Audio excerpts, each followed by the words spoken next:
Bonjour les amis et bienvenue dans un nouvel épisode de Cooking My Way to C2, yay! Vous avez vraiment adoré le premier épisode et aujourd'hui nous allons faire du chocolat chaud et des guimauves à la française. Oui, vous avez bien entendu, des guimauves maison. Préparez-vous aux cozy vibes et à beaucoup de chaos parce que je ne suis qu'une humble chef amateur et je ne sais pas vraiment ce que je fais. Yippee! Donc j'ai trouvé cette recette sur la chaîne de Claire Savage, je sais pas si vous la connaissez, mais elle est une cuisinière et youtubeuse et donc j'ai bingé tous ses vidéos ces derniers temps. Et cette recette m'a semblé idéale pour un moment de détente, un peu cosy. Tu sais maintenant qu'il commence à faire plus froid. Et comme elle fait des guimauves et du chocolat chaud à la française, j'ai pensé pourquoi ne pas le faire en français. Donc c'est ça l'idée, un peu. Je suis tellement nerveuse parce que j'ai jamais fait de guimauve dans ma vie, je suis pas sûre de la technique, mais dans mon esprit, je pense que si je vais lentement et si je ne panique pas, ce qui est un peu easier said than done, ça va aller. J'espère. Alors, c'est parti, on y va. Alors, les ingrédients pour faire des guimauves sont en fait assez simples. Il te faut juste de la gélatine, de l'eau pour la faire gonfler, 3 blancs d'œufs que je mets dans un grand bol parce que c'est là que nous allons tout mélanger après, du sucre, et cette recette demande du sirop de maïs que l'on ne trouve pas vraiment en Allemagne, donc j'ai juste fait un sirop de sucre épais, mais il a déjà commencé à cristalliser, donc est-ce que ça va marcher? Nous verrons. Un peu plus d'eau, de la vanille et une pincée de sel. Il faut aussi du sucre en poudre pour enrober les guimauves pour qu'elles ne collent pas entre elles. Pour l'ustensile, j'utilise mon batteur à main avec un fouet. N'essaye pas de faire cette recette avec un fouet normal parce que ça ne marchera pas du tout. Vous allez vous casser les bras parce qu'il faut beaucoup battre. Et j'ai également acheté un thermomètre à bonbons spécialement pour cette recette. Si vous vous demandez, Elise, c'est quoi la différence entre celui-ci et un thermomètre alimentaire normal? C'est simplement qu'il mesure des températures plus élevées. Et bon, je vais commencer par faire gonfler la gélatine. Ça veut dire simplement qu'il faut verser la gélatine en poudre dans l'eau. Elle va l'absorber et devenir une espèce de solide. Tu vois, c'est important de ne pas stir. Je sais pas comment dire ça. Pour une raison que je ne rappelle pas maintenant. Et pendant que la gélatine gonfle, préparons le sirop. Je verse donc le sirop de sucre et l'eau dans une casserole. Tu le fais bouillir et puis tu le laisses cuire à feu moyen jusqu'à ce que ça atteigne environ 245 degrés Fahrenheit. Donc c'est à peu près 120 degrés Celsius, oui. Les gars, je transpire déjà. À moitié parce qu'il fait chaud, à moitié parce que je suis nerveuse. Je sais pas quoi faire, j'ai peur qu'il se brûle. Cette étape, c'est l'étape dont je suis la moins sûre. Pourquoi est-ce que j'ai choisi la recette la plus stressante pour faire en français, la langue que je déteste le plus. Depuis que je vis en Europe, j'ai adopté les mesures européennes pour presque tous les vêtements, le poids. Mais pour une raison que j'ignore, quand il s'agit de cuisine, je n'arrive pas à me défaire des mesures américaines dans mon esprit. Et pendant qu'on attend, je vais saupoudrer la moule parce que... Oh, c'est vous. Salut.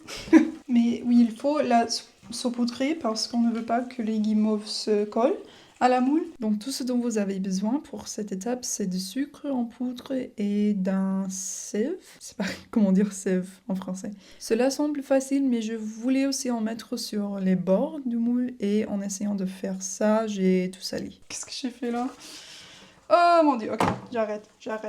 Ok, il faut vérifier la température. C'est difficile de savoir parce que c'est pas très haut le niveau du sirop. Donc je peux pas, I can't really get a reading. Ce que je vais faire, Ok, si je fais comme ça, c'est bon je pense. Nous allons donc commencer à battre les blancs d'œufs jusqu'à ce qu'ils soient mousseux et blancs. Mais d'abord, j'ajoute un peu de sel pour les séparer. Mon batteur ne faisait pas grand chose jusqu'à ce que j'ai découvert qu'il y avait un turbo mode.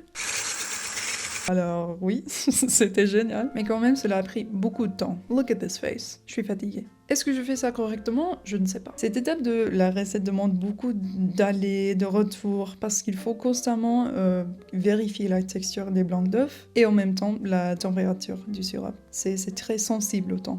On est à 240, donc il est temps. Il est l'heure. Ok, on va ajouter le sirop au blanc d'œuf. C'est probablement l'étape la plus importante, donc il faut vraiment faire attention. Et c'est ça que je vais faire. On y va. Laisse-moi concentrer. I'm scared. En fait, cette étape n'était pas aussi difficile que je pensais. C'est important de verser le sirop de sucre lentement et de ne pas le laisser toucher le fouet parce que s'il touche le fouet, il va simplement splatter et cristalliser sur les bords du bol. Donc on ne veut pas ça. J'ai fait fondre la gélatine dans la même casserole que j'ai utilisée pour le sirop parce qu'elle était encore chaude. Je l'ai ajoutée au mélange et c'est aussi le moment idéal pour ajouter la vanille. Ensuite, c'est juste mélanger, mélanger, mélanger jusqu'à obtenir des pics fermes. Turbo mode! J'ai réussi à le faire un peu plus épais, mais honnêtement, après ça, je n'arrivais pas à passer cette étape. Et puis j'ai réalisé que je devais m'arrêter, il n'y avait plus de choix parce que ma réunion sur Zoom commençait 1 heure plus tôt que je pensais. Je suis très mal organisée des choses. Alors, versons simplement le mélange dans la moule. Le moule? La moule? J'oublie. Comme vous pouvez voir, je me dépêche comme une folle pour finir ça. My job is on the line, ok? Vous voulez savoir de quoi il s'agit? J'ai obtenu un gig de accent coach pour une star de cinéma. C'est impressionnant, hein? Je vous en dirai plus bientôt, mais j'ai eu la chance de travailler avec une célébrité. Donc voici un petit sneak peek. So then this one is Dios, un tahina, un cash. Dios, not. Oh, I already forgot. Tahina? Un tahina. Tahina. Dios, tahina. Donc nous allons laisser ça au réfrigérateur toute la nuit pour que ça se ferme et on se voit demain. C'est le lendemain, je me suis rendu compte que je n'avais toujours pas de tasse. Je vis dans cet appart depuis avril, mais il y a encore beaucoup de choses que j'ai pas achetées. Allons donc acheter une tasse. Je suis allée dans cette boutique de céramique devant laquelle je passe toujours et où je pense toujours acheter quelque chose mais je ne le fais jamais. Ils avaient tellement de jolies choses mais j'ai fini par choisir cette tasse. C'est trop mignon. Et donc préparons notre chocolat chaud. Puis je vous donne la marshmallow reveal. Comme je l'ai dit, nous faisons du chocolat chaud à la française, ce qui signifie simplement une version plus épaisse et plus riche avec du vrai chocolat et du lait. Aux États-Unis, j'ai grandi en ne buvant que du Swiss Miss, qui est un chocolat chaud en poudre. Vraiment, je ne savais pas ce que j'avais manqué pendant toutes ces années. J'ai acheté donc 2 sortes de chocolat avec des niveaux de cacao différents. Donc l'une à 40% et l'autre à 74. Tout dépend de la douceur que vous voulez. Et à partir de là, c'est très simple. C'est juste faire chauffer le lait, couper le chocolat en morceaux, l'ajouter et le laisser fondre et se mélanger.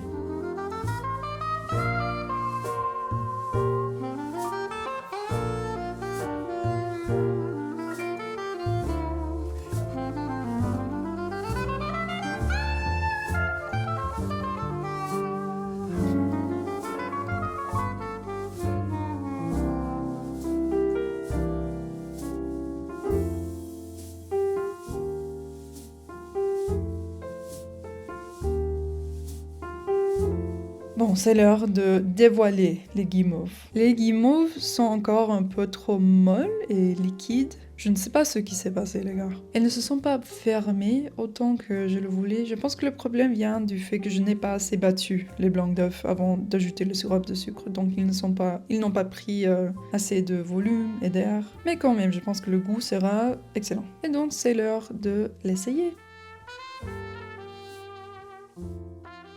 J'ai tellement hâte de l'essayer. Les guimauves vont déjà commencer à se fondre, mais ça, c'est partie de l'expérience, quoi. Waouh, c'est vraiment bon. Donc, comme j'avais dit, la texture, c'est pas exactement ce que je voulais, mais le goût, c'est exactement pareil à ce qu'on achète au super. Vous savez quoi? À chaque fois que je tente de filmer quelque chose sur mon balcon, j'ai l'impression que je crie. Parce que je note à quel point mes voisins, ils sont silencieux. Il n'y a pas de... like, they're quiet as a mouse. Mais quand même, merci d'avoir regardé un autre épisode de Cooking My Way to C2. C'était vraiment un plaisir. J'ai tellement hâte de faire le prochain. J'avais l'idée de faire Mercimek Çorbası en turc. Si vous voulez voir ça, laissez-moi un commentaire. Et oui, est-ce que vous avez des autres idées pour la série? Profitez de l'automne ou si vous habitez au Brésil ou quelque chose comme ça et c'est printemps pour vous, profitez du printemps. Soit qu'il soit la saison, profitez. Ok, il a juste commencé à pleuvoir, donc je vais back inside. Ciao!